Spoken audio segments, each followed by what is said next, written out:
One of Bree's biggest fears, we don't mention that word at all, but like one of her biggest fears was like when we were having a kid, she's like, we're not. Like that's we can't do that to our kid. Yeah, yeah. And so I think part of it is this, man, I watched how it hurt my parents. I had to witness it. A lot of the time kids were put in between the divorce and the fighting, like they were becoming the referees for the parents. Yeah. And it was like, why would I want to engage in this awful thing? Hi, everyone, and welcome to Fireside Chat, a production of Allen Creek Community Church, or AC3 as we like to call ourselves. In today's discussion, we want to dive deeply into a topic of concern for disciples of Jesus or for those who are investigating faith in Christ, so we can chart a path of faithfulness in a world of uncertainty. To that end, we hope this conversation sparks your interest and your learning. If you want to see more content like this, please like and subscribe, and we look forward to reading your comments below and getting your take. Now, let's begin. Hello, everyone. Welcome to Fireside Chat. It's real warm by the fire. It is. It's a nice fake fire that's very warm.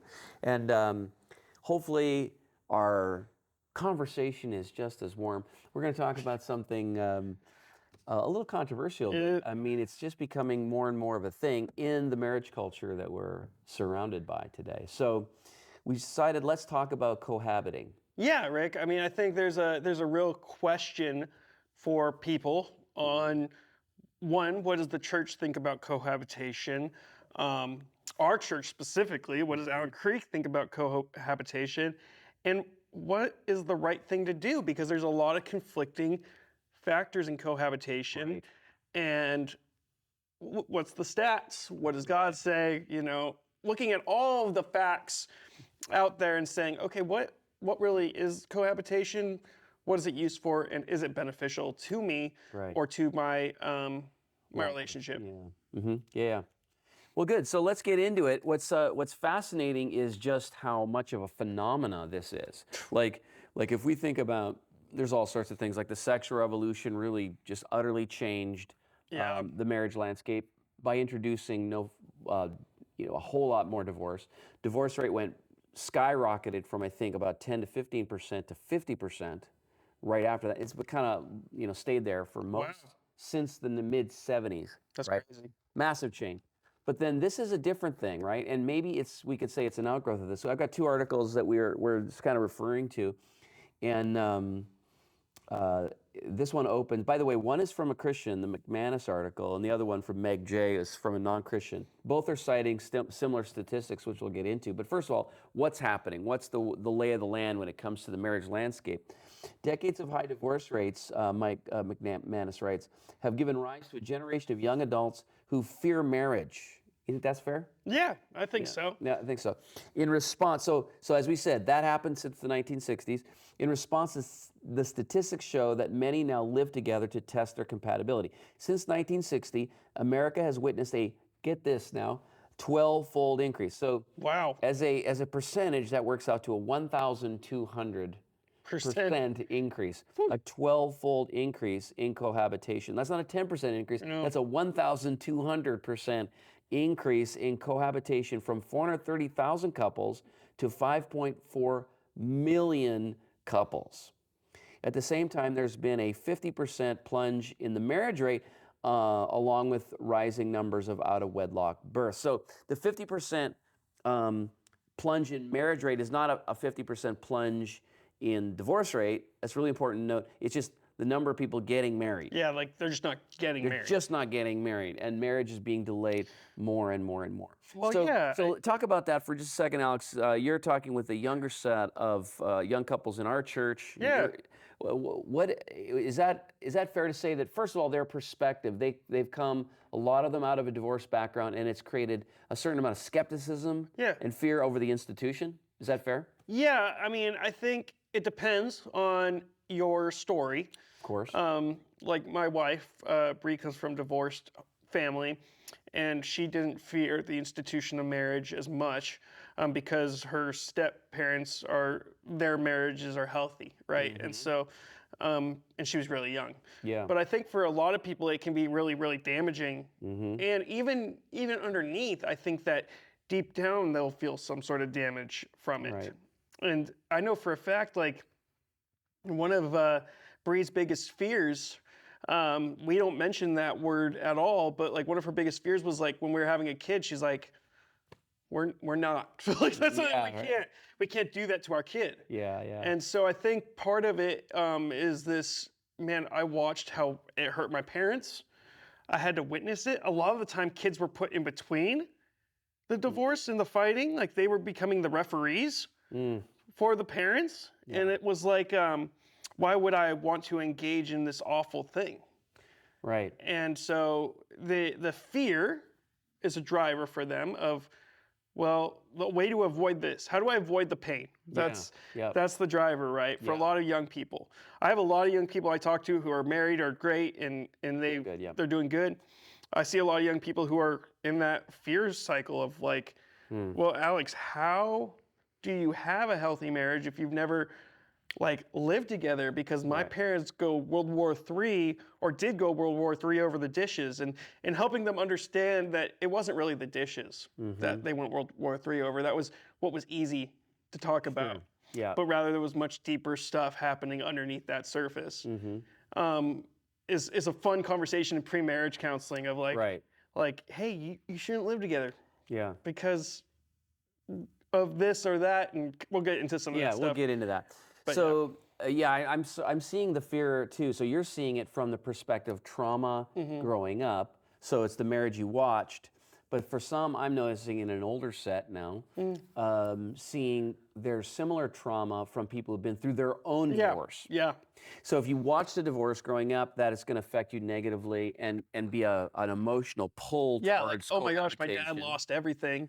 Right, but the person who actually lost everything is now in a situation where they're fearful of entering into that thing that raked them over the coals. Perhaps in some cases, some people's lives were ripped apart without their consent or desire. Like they, it always takes two to tango, right? Yeah. Marriage breaks down, but they didn't want the divorce. sometimes if you didn't want it and then it's done to you, it's a thing done to you, essentially. And then to say, I'm going to enter into that thing again where I had no agency in essentially the destruction of the life that I felt like I built, well then that's a massive fear thing. Oh, totally. So that I think is a huge piece of the impetus, right? And so what's amazing then, is that so then that creates a certain logic, right? And the logic of cohabitation goes something like this. I would never buy a car and not test drive it first. Dude. And a car is like a huge investment, but a marriage is a way, way bigger investment. So why wouldn't I give my marriage a test run?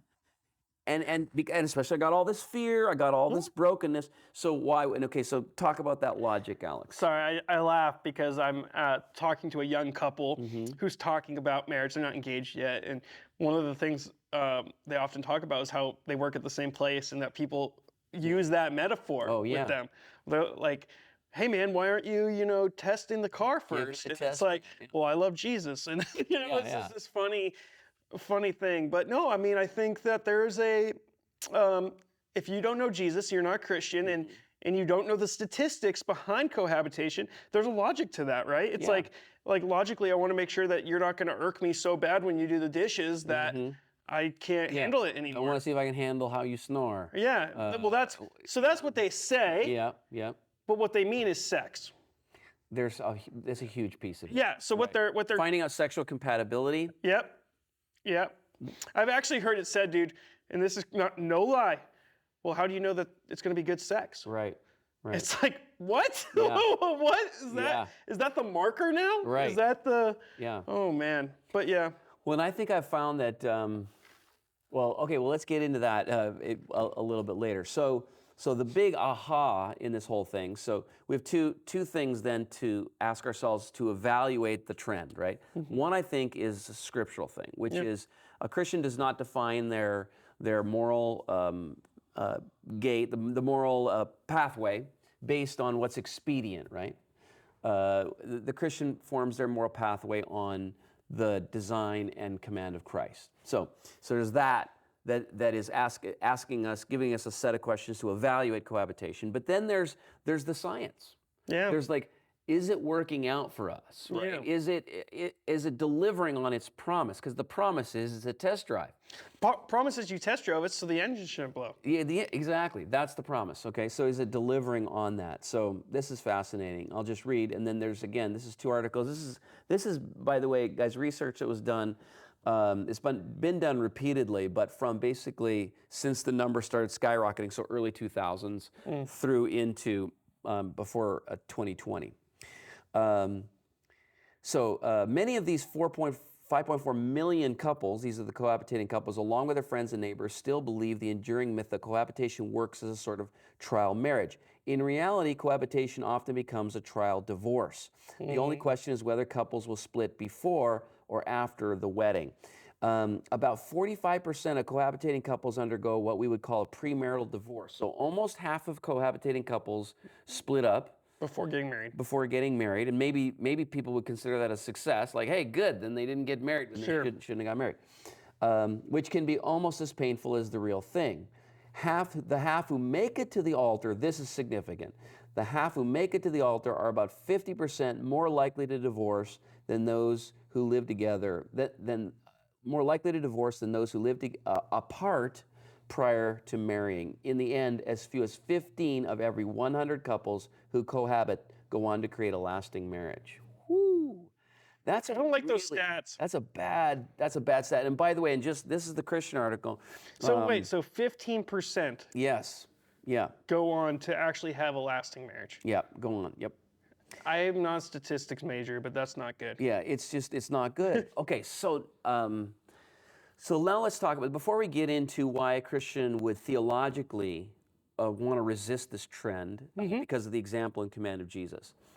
What's going on in the statistics here?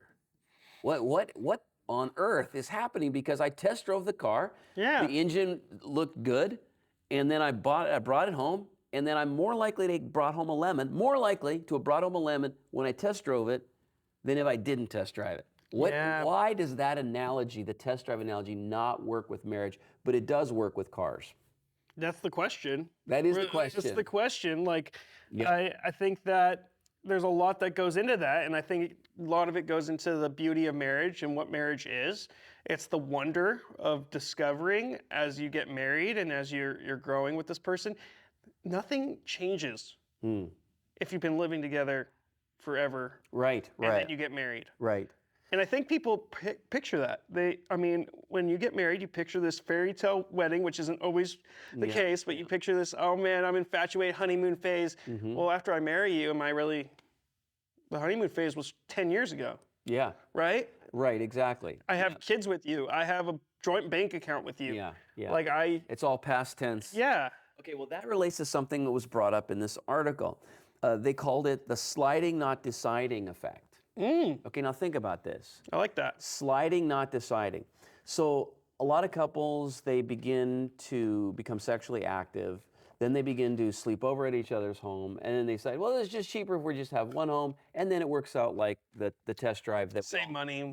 It saves money. They chalk up all these things. Plus, we get to test drive the marriage. But what this amounts to is sliding, is what the researchers are finding. So the relationship, like to your point, there's no wonder of launching, like the idea that I'm going from black to white. I'm moving from one state of my life to another completely different state in a rapt, adventurous launch. Instead, I'm sliding into something.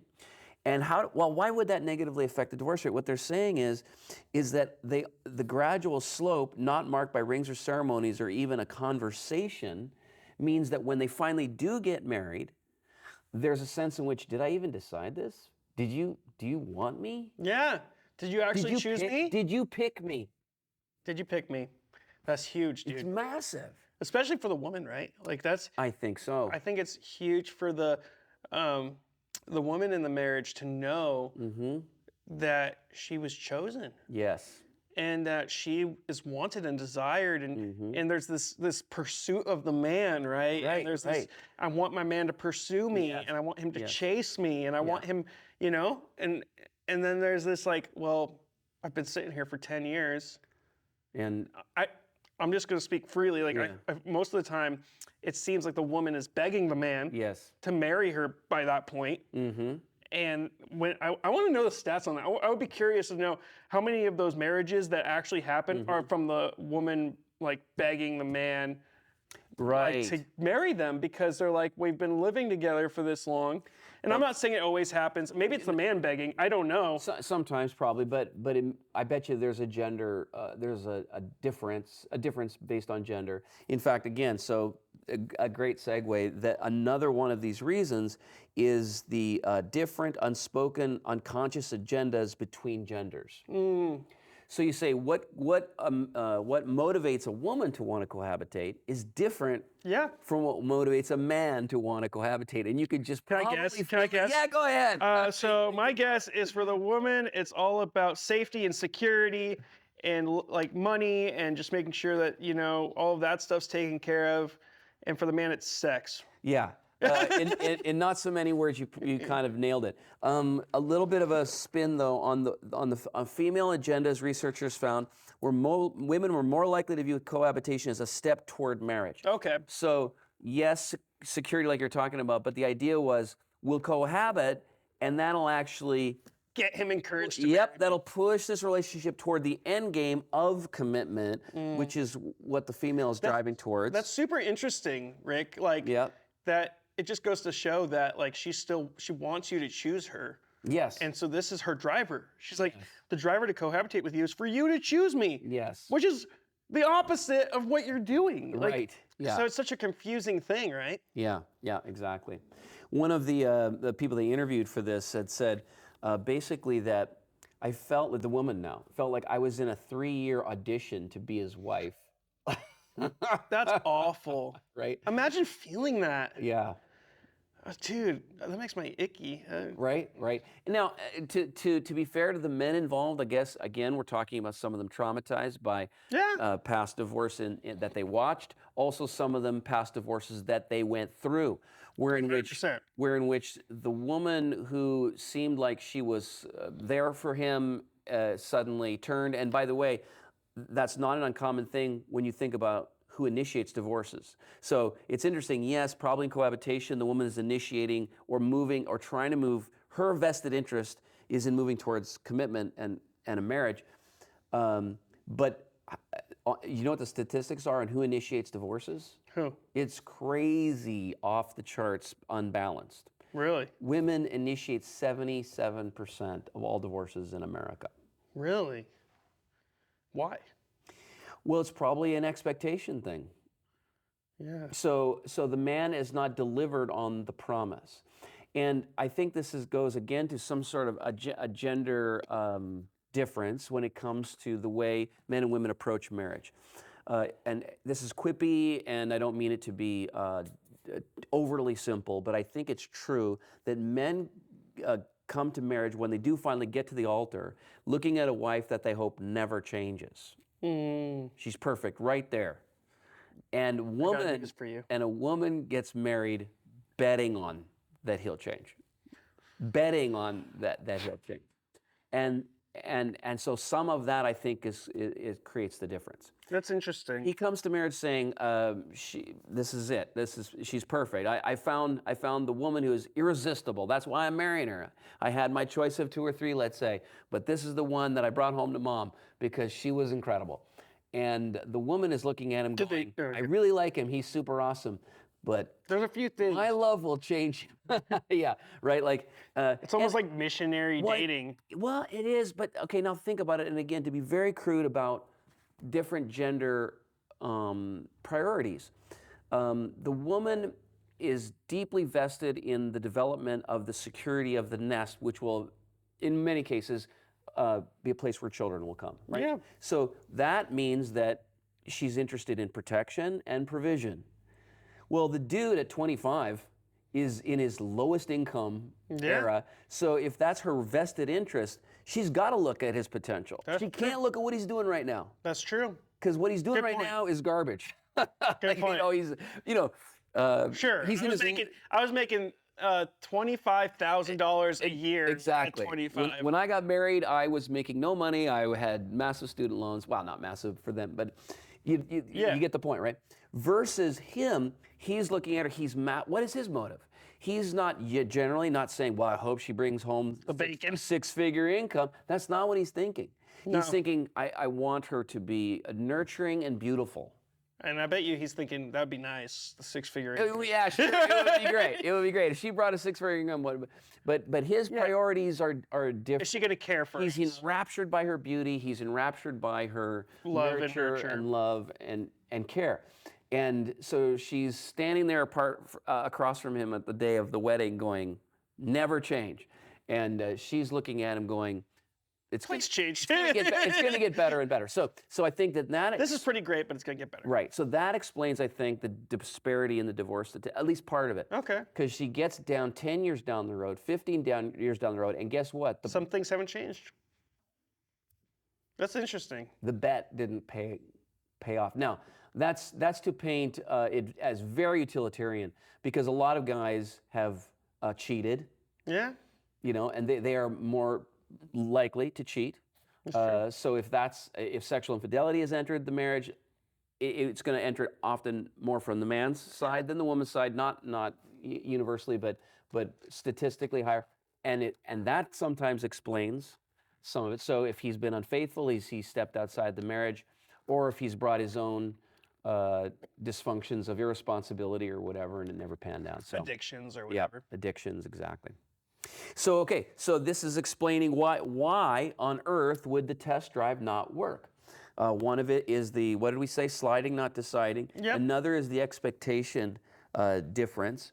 And a third is they reference that you can't test drive commitment. So let's talk about that for a second. Like, commitment is, you can test a lot of things, right? I can test, do we like the same movies?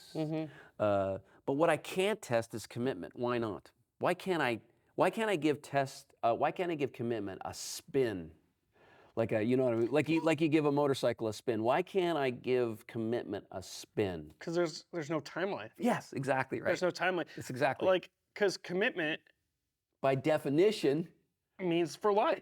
Exactly. And you can't trial that. It's like, well, he's been very committed to his job for 3 years. Okay, yeah, but that's not for life. Exactly. Like, he's been very committed to me for 9 years. Say that I know a lot of people that live together 9, 10 years, and then they get married. But that's not the marriage promise. But I'm like, guess what? There's no magic number. There's no magic year that all of a sudden your marriage is perfect. It's like, if you're trying to live together before a certain point, like, because I've heard a rumor, and maybe you can debunk this rumor for me. I heard a rumor that after 7 years of marriage, it's kind of the first 7 years are the hardest years, and then you're kind of good. They talk about that 7-year itch. Yes. Yeah, so I've heard that. And so I think some people are like, oh, well, as long as we just cohabitate past that 7-year mark, then we're solid. Yeah. And it's like, but there's no actual number. No, there isn't. Especially when you consider that, I'd love to know the statistics on this, but I think the majority of divorces happen after that. Oh, well, so the 7-year itch is tough, and a lot of marriages break down before that time, but a lot of them break down after that time too. So there's nothing magic. Yeah, I didn't think so. You don't get past year 7 and go, we're home free. Right. Right. So like, if you're testing the commitment, you're like, oh, 7 years, that's a good commitment time. Yeah. That's not really testing anything. Right, right. So what they're saying then is there's a teaching effect that has crept in unconsciously into the cohabitating couple's world. And the teaching effect is something like this. I can leave whenever I want. That's not healthy. Right? So it gets to this idea that I don't, again, it's unconscious. No one says it, although I'm sure that it comes up. And I know that it comes up in some of the cohabitating counseling relationships that I've been in, which is basically when the relationship gets difficult, it is, here, if this is the door and here's the handle, it goes, hey, we're having a fight. Right. Right, because before. What is this? This is a club. I'm holding this over your head. Well, that then becomes the dynamic in the relationship. And so then when they enter into marriage, it then just follows them. Yeah. And because in cohabitation, it was legitimate. It's like, I'm not married to you. Look at this. I'm going to leave right now. And so then you get into marriage, and the same sort of MO still then follows you into the marriage. It's like, well, I'll just leave, and it'll become the club I use to compel better behavior in the marriage. Yeah, what's the promise at that point? You know, what's the promise of marriage? It's like, well, you lived with me before. What's going to stop you from living with anyone else? Right. Yeah, exactly. And, I read something interesting here, and I'm wondering if you'd be willing to answer it for me. Yeah. So it just says this: by contrast, a woman who lives with a man is 3 times more likely to be physically abused than a married woman. Yes, exactly. So, okay, so now you've come up to another sort of dark side of this. So, I guess, are you asking why? Why? Yeah, I think it's probably related to this. It's To the door? Hand on the door. Yeah, hand on the door. It relates to the idea that You can't leave me because I'll beat you up? no, something. Well, there's that goes on. I'm certain with many men that are just super insecure, and therefore the control of their girlfriend is really toxic and awful. I know that happens, but I think that the increase in abuse has something to do with the fact that I'm not. I don't see this person as someone that I have completely given my life to. They're not one flesh with me. So they're still, I see them much more external to me, whereas in the relationship, this person is not external to me. They are one with me. And so in dating relationships, the utility of that person is still in my mind. Utility when it comes to they make me look good. Let's say we're having sex. They're giving their sexual satisfaction. There's utility to this relationship. But when I draw that person into marriage, I've gone beyond utility to embracing them as part of me. So what happens to them happens to me. Now, that's not universal, obviously, because many, obviously you know this, I mean, wives are beaten by their husbands all the time. But if the statistics are higher and we're scratching for why it would be higher, I think that may be part of it. Cool. Well, let's go to the other side. Yeah, okay. All right, so we're going to go here. So, in addition, infidelity for cohabitating men is 4 times that of married men. You just mentioned earlier that married men, that's pretty common. Or that's Well, it's more common, let's say, with husbands than it is with wives, statistically. in married relationships. Yes. This is where it gets interesting. For cohabitating women, it's actually higher. It's infidelity is 8 times more likely. Wow. You're right, just incredible.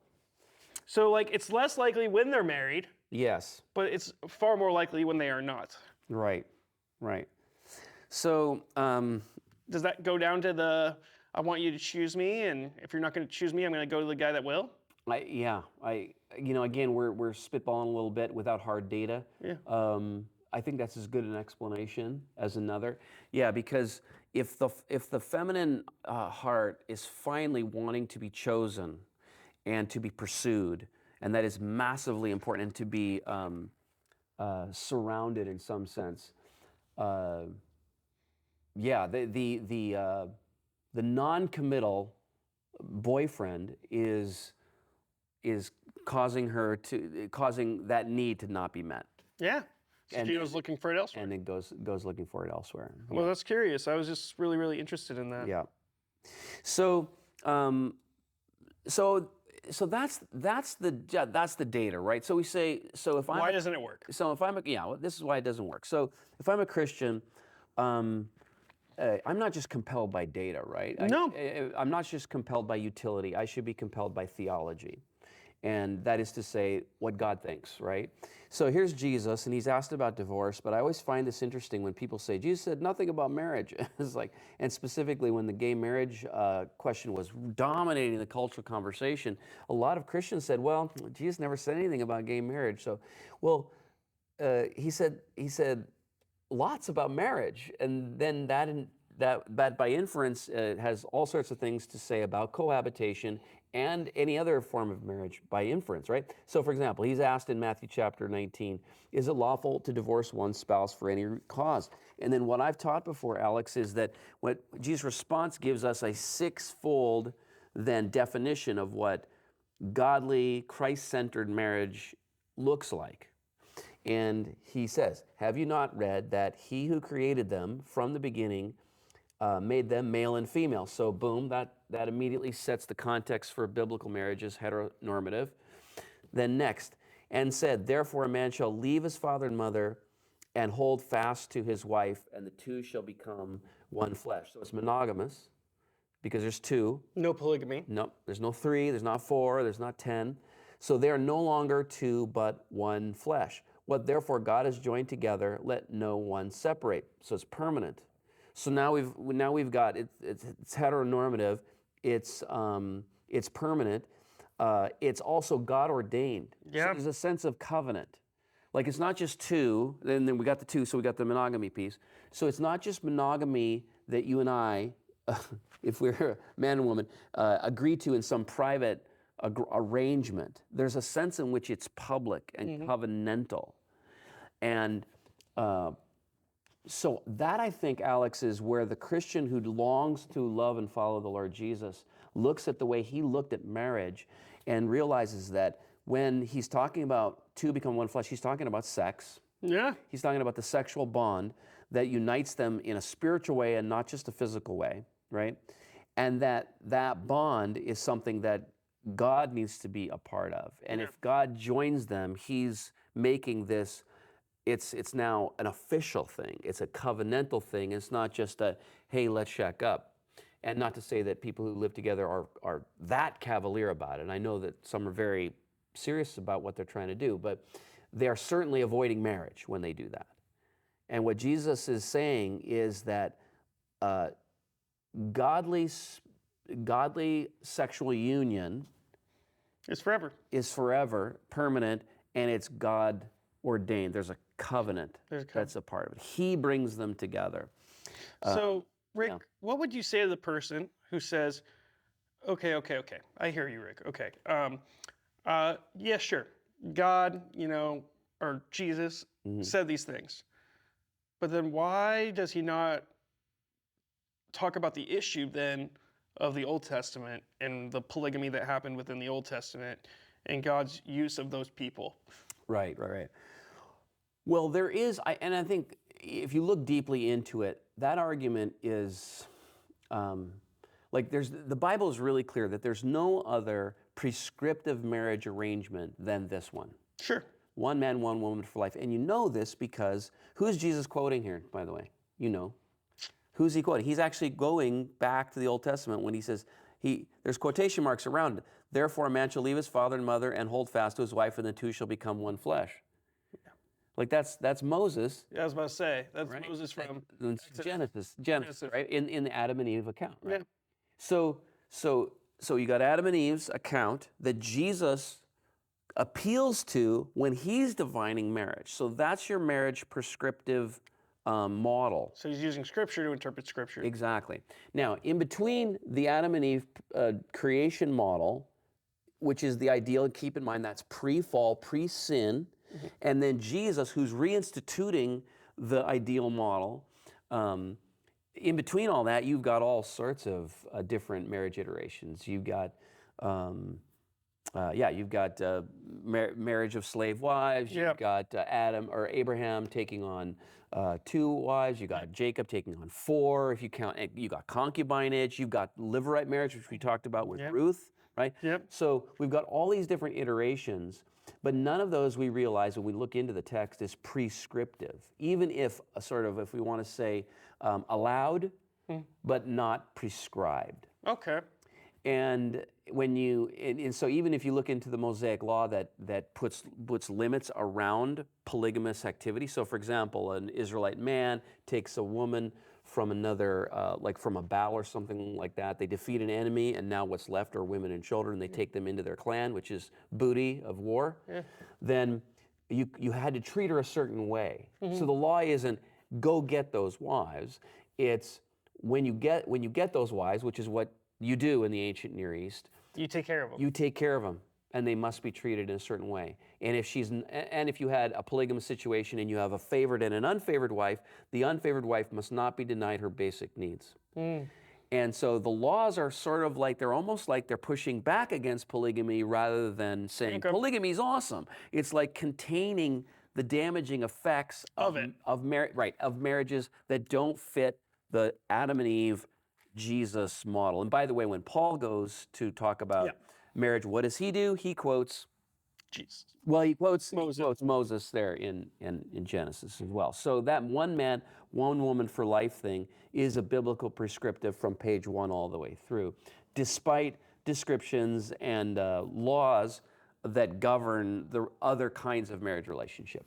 Yeah, very cool. So I don't know if that helps explain that. So so it's a serious deal, and I think that here's an issue, Alex, that for couples that are embroiled in this, they've got some of the fear, let's say, from a pervasively failing marriage culture, and that's causing them to want to be cohabitated. They've, of course, got the sexual desires that cause them to want to have sexual intimacy, but their brains are saying, but I'm probably not ready for marriage, right? So that's another thing that's drawing them into cohabitating. Yeah, so I want to get some of your opinion on that, because one of the things I hear from young people all the time is, I say, you guys are living together, why don't you just get married? And the guy, notoriously it's the guy, will say, I'm not ready. I can't buy a house, I can't provide for her. Right. I'm like, bro, when will you? Right. Like, you can't let that be the reason that you're not, you guys are already living together. Yeah, exactly. You are already living together. Like, And if the response is, well, but if I don't, okay, so then I'm in an intolerable middle position. yeah. So the biblical Christ-honoring path is move forward into covenant or move backwards into chase dating. Yeah, then you move out. Move out, and have an abstinent but dating relationship. So then the questions are, well, what about my sexual need? Well, listen, people have lived without having sex. Yeah, it's crazy. It can happen. Wild. It's wild. But if sex puts a positive pressure on you, by golly, let it. Yeah. And if that means that it moves you towards marriage quicker, then see, we've been a little bit scared away from the idea that I can't get married too young because young marriages dissolve. They do dissolve at a much higher rate, but that's because the statistics, Alex, always include teenagers. So when you have teenagers who get married because they got pregnant, they break up at wildly high rates. Yep. And if you unfold that, then you say, well, getting married young is devastating. But you know what? If you get married young and you haven't had sex and you haven't had a kid, your divorce rate is lower than everybody else. So getting married young is not the problem, guys. No. Got married when I was 20. Yeah, I was not. I was 25. So by today's standards, Alex, that's young. You know when men are getting married statistically? What? Age of first marriage? 30. 30? 30. Dang, that's crazy. Yeah. So, and look at me. I'm like, they needed to test my birth certificate. At 20 is when I got married. I was almost 21. But my marriage has lasted, and I'm fitting in with the statistics that show that age is not actually correlative of higher divorce rate. It's funny, our church has a lot of young They do. people that have gotten married young. They do. Yeah. And they seem to be bucking doing a massive cultural trend on Yeah. that. So they should be heartened by this. They should not say, oh no, we are increasing our odds of getting, no, you're not. No, you're not. No, you're not. So chase dating then, yes, it puts positive pressure on you because the sexual desire is causing you to move towards marriage quicker. But then, like you say, then that puts a pressure on the man to get his act together to create a world in which a woman would want to enter. Right. It's like, hey, do you want to enter my world? Well, your world includes living in your mom's basement and video games 8 hours a day, and you don't have a job. It's like, no, Mountain Dew cans everywhere. exactly. I don't want to enter. No woman wants to enter into that world, right? Yeah. So he says, but I want to have sex. We'll figure it out. Well, then figure it out. Then you have to create a world in which you have sort of earned the right to join physically and emotionally and spiritually with a beautiful woman that God brings into your life, that you have created a safe environment for her, that she wants to enter into that. And now you reap the fruit of the life you created. One of my mentors, youth pastor I interned under, he said something that was really profound, and I thought it was really good. And I tell my students this all the time. It's like, maybe you're not ready for dating yet. Maybe you're not ready for marriage yet. Yeah. But become the person that you're looking for is looking for. I love that. Say that again. Become the person that you're looking for is looking for. So the person that you want to marry, you picture that person in your head, you become the person that person needs. Yeah. Who does that person need? Yeah. It needs a man that's put together, that has a job, that is being wise with his finances, that is paying off debt, that is not buying the $60,000 truck. Yeah. Because you have the money, so you're buying. No, Sure. like they're not looking for that man. Right. And to find the man who you can be to be that person for them. Right. You don't have to make a huge salary. You don't have to, but figure out how you can live on your own. Figure out what you can do to figure out how you can be the man that you're looking for is looking for, or the woman to be who you're looking for is looking for. Yeah. Just be captivating as a woman, and you're going to attract this kind of energy, because the dude who is just looking for a fling, he's going to write you off right now if you communicate this energy that you see yourself of high worth and incredibly high value, and you are offering that, and you are intrinsically valuable to offer that.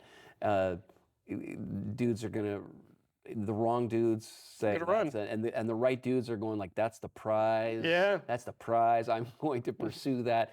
And you and I have seen ourselves and other men when they're on that path, like and that's wildly attractive, I think, to women, because they're on the path, man. They're like ready to, lock it down. Lock it down. Settle it down. Put some roots in. Let's go for that, because it's so captivating, awesome. So yeah, that's God's beautiful design. It is very countercultural, and it's hard. But did Jesus think that, or promise us that discipleship would be easy? One of the things I say often, Rick, and I've said it here numerous times, it's like following Jesus is going to be the hardest thing you ever do, ever in the history of your life.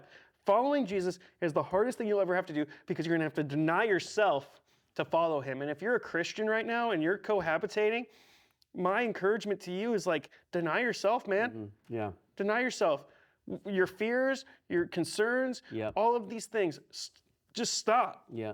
Do you trust Jesus or not? Oh, that's it. And that finally is it, right? It's not about a law that they have to conform to. It's, who do you trust? Who do you trust? Will you trust God's good way? Surrender yourself to him, that he will bless you. Because I think a lot of cohabitation is this fear of financial struggles and I'm going to get it because I'm afraid. And it's like, let go of that. Let go of that insecurity and fear, and just fall into Jesus' good way and watch what he does for you. And if you can't, then back out. Yeah. And get out, because it's not healthy for you. Exactly. And I think that's what's interesting, because I think a lot of people are like, well, they're just bullying me into thinking this isn't good for me, or bullying me into leaving this situation. And it's like, who like we are bullying them? Christians in general are bullying people to get out of this cohabitation thing. And it's like, no, we're not bullying you. We're saying this is better for you. This is better for you. This is better for you. This is better for you. Yeah. And like, we care about you, actually. Yeah. And so the statistics that we've quoted you are simply just a way of undergirding the wisdom and beauty of Jesus' good design, right? So, all right, well, let's leave it there. Yeah.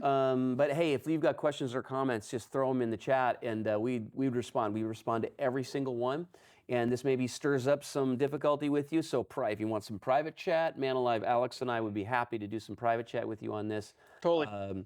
But we just believe that there's nothing better than the good way. It's good and true and beautiful to follow Jesus. The Jesus way. All right, see you guys.